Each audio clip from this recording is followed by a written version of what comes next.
Bonjour, dans cette capsule, nous parlerons de l'équation d'une droite. Voici la forme générale de l'équation d'une droite, c'est-à-dire sous la forme fonctionnelle. On peut l'écrire autrement, mais de cette façon-là, c'est la forme fonctionnelle, donc y égale, le y est isolé dans cette forme-là, et on a le paramètre a qu'on multiplie à x, plus un autre paramètre qui est le b. Quelle est la différence entre un paramètre et une variable? Donc, x, y sont des variables de la situation. Par contre, le a et le b sont des valeurs qu'on doit déterminer ou qu'on doit connaître dans l'équation de la droite. Quelle est la signification de ces paramètres? Commençons par le b. Allons-y avec un exemple. Y égale, bon, 1/2 x plus 3. Je vous l'illustre sur un graphique. 1, 2, 3, 4, 5. 1, 2, 3, 4, 5, 6, 7. Ici l'axe des y, ici l'axe des x. Que signifie le 3? Donc, remarquez qu'il y a une valeur qui est avec le x, un paramètre avec le x, et l'autre paramètre est une valeur constante. Donc, pas de variable associée à cette valeur-là. Que veut dire le 3? C'est à quelle hauteur sur dans le graphique, sur la droite verticale, 1, 2, 3. Donc, c'est la place du point qui coupe l'axe des y. Donc, ici, le b, qu'on appelle valeur initiale. On peut aussi l'appeler, puisqu'on est sur l'axe vertical, on peut aussi vous parler de ordonnée à l'origine. Donc, ici, c'est le B qui joue ce rôle-là, donc 3. Maintenant, comment se dessine le reste de la droite? Où seront les autres points? On va les déterminer à l'aide ici du A, le A qui est avec le X, qu'on appelle le taux de variation. Le taux de variation, ou on peut aussi parler de pente. La pente de la droite. Ça veut dire, ça s'interprète comme l'inclinaison de la droite. Si le taux de variation, comme dans ce cas-ci, est de valeur positive, on va s'attendre à une droite croissante. Croissante, c'est-à-dire que si tu regardes ton graphique de gauche à droite, la droite va monter. Et si ton taux de variation était négatif, à ce moment-là, en regardant la droite de gauche à droite comme ça, on va se rendre compte que la droite sera décroissante. Donc, plus qu'on avance, plus la droite descend. Ici, elle est positive. Bon, allons chercher d'autres points. Donc, interprétons le taux de variation. Par définition, le taux de variation, c'est défini par un déplacement, delta qui veut dire un déplacement, c'est la lettre D en grec, donc déplacement, différence, donc c'est ça, delta Y, sur delta X. Donc delta Y, c'est vertical. Fait qu'on va monter si c'est positif, on va descendre si c'est négatif. Notre taux de variation, présentement, c'est 1 sur 2. À partir du point ordonné à l'origine, ici le 3, nous allons effectuer les déplacements. Déplacement vertical, positif, ça veut donc dire qu'on va monter de 1. Ici, x, delta x, x c'est l'axe horizontal. Donc, on va avancer ou reculer de 2. Puisque le 2 est positif, on avance de 2 à partir d'un point qui est déjà connu. Présentement, le point qu'on connaît, c'est la valeur de l'ordonnée à l'origine qui est ici 3. On effectue les déplacements, monte de 1, avance de 2 unités. Donc, j'ai un premier point là. Je peux aller en chercher un autre en effectuant les mêmes déplacements. Monte de 1, avance de 2. J'ai un autre point ici. Autre point qui est intéressant. Si je change les signes, regardez bien, une demi, si j'écris moins 2 sur moins 1, je n'ai pas changé la valeur de mon taux de variation parce qu'un négatif divisé par un négatif, ça revient à une valeur positive. Sauf que ça change le sens de mes déplacements. C'est toujours le déplacement vertical qui est au numérateur. Vu que c'est moins 1, je fais un déplacement descend de 1. Et ici, pour les x, recule de 2 parce que c'est négatif. Voyons voir qu'est-ce que ça donne à partir de n'importe quel point sur ma droite. Je peux partir, par exemple, d'ici, ou je pourrais partir de mon ordonnée à l'origine. Mettons, disons, je pars d'ici. Je commence ici. Baisse de 1, recule de 2. 1, 2. J'ai mon point là. Je continue. Baisse de 1, recule de 2. Voyez-vous que ça me donne des points qui sont tous sur la même droite. Voilà. Donc, deuxième partie de la capsule.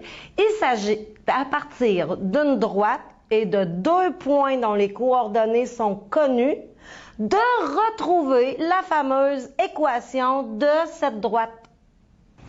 Comme vous voyez ici, j'ai dessiné une droite. Je ne connais pas la valeur de l'ordonnée à l'origine. On va donc devoir la déterminer. Par contre, je connais 2 points, 2 coordonnées qui sont sur la droite. J'ai le point ici 2, 6. Et l'autre point dont les coordonnées sont connues serait ici, disons, 10, 40.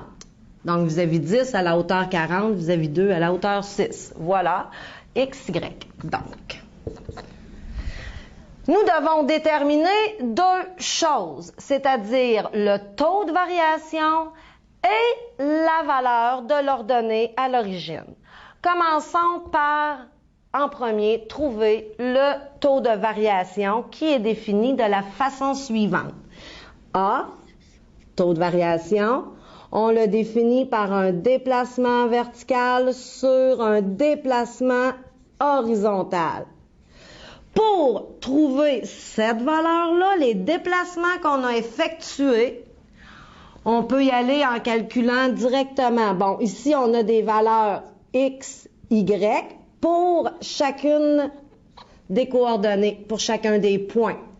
On va différencier x, y et xy en leur donnant des petits indices, c'est-à-dire un petit chiffre. Ici, 2, 6, c'est mon premier point sur ma droite. En lisant de gauche à droite, premier point, deuxième point. Ici, je vais appeler x1 et y1, car ces 2 coordonnées-là sont dans mon 2 pour mon premier point. Tandis qu'ici, deuxième point, x2, y2. Donc, de ce point-là à ce point-là, quel déplacement vertical ai-je fait?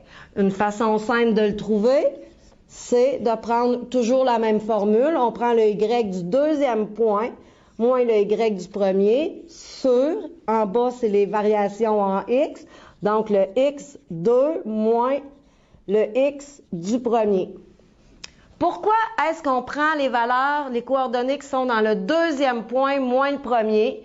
Une raison fort simple, je veux connaître ton âge. Je vais faire, par exemple, 2010 ou 2000, l'année où on est rendu, 2000 quelque chose, moins ton année de naissance. Donc, on prend tout le temps la valeur la plus haute moins la première valeur, qui va te donner la distance entre les deux. Ce qui est le but, pourquoi je prends le deuxième x et le deuxième y en premier. Donc, j'applique ce calcul qui me donne 40 moins 40, qui est le y du deuxième point, moins le y du premier point, sur le x du deuxième moins le x du premier. Donc, 10 moins 2. Ce qui me donne ici 40 moins 6, on arrive à 34, divisé par 10 moins 2 qui me donne 8.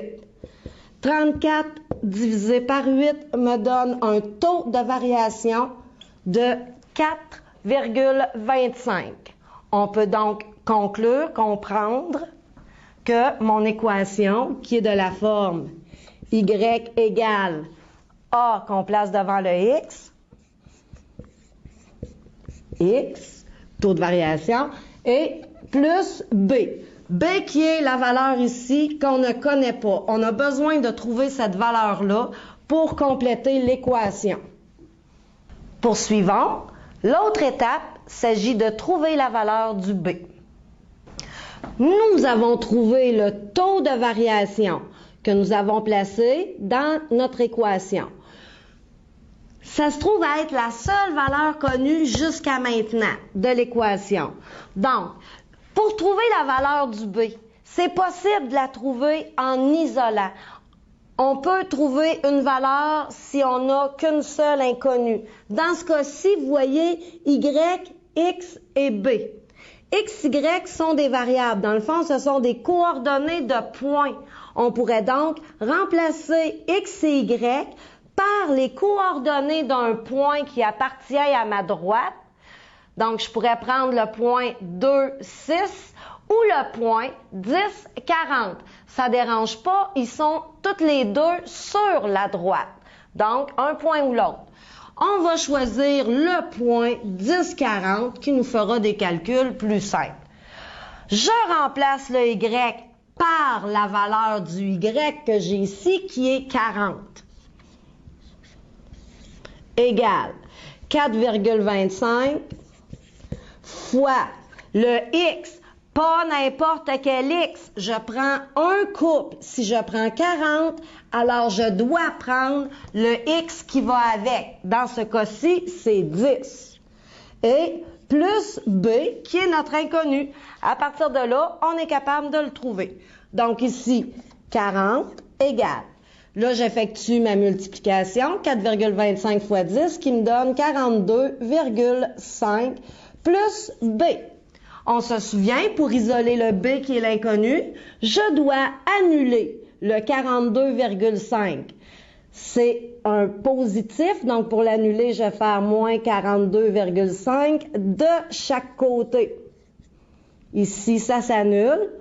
On a juste le b qui est égal à 40 moins 42,5 qui me donne une valeur initiale de moins 2,5.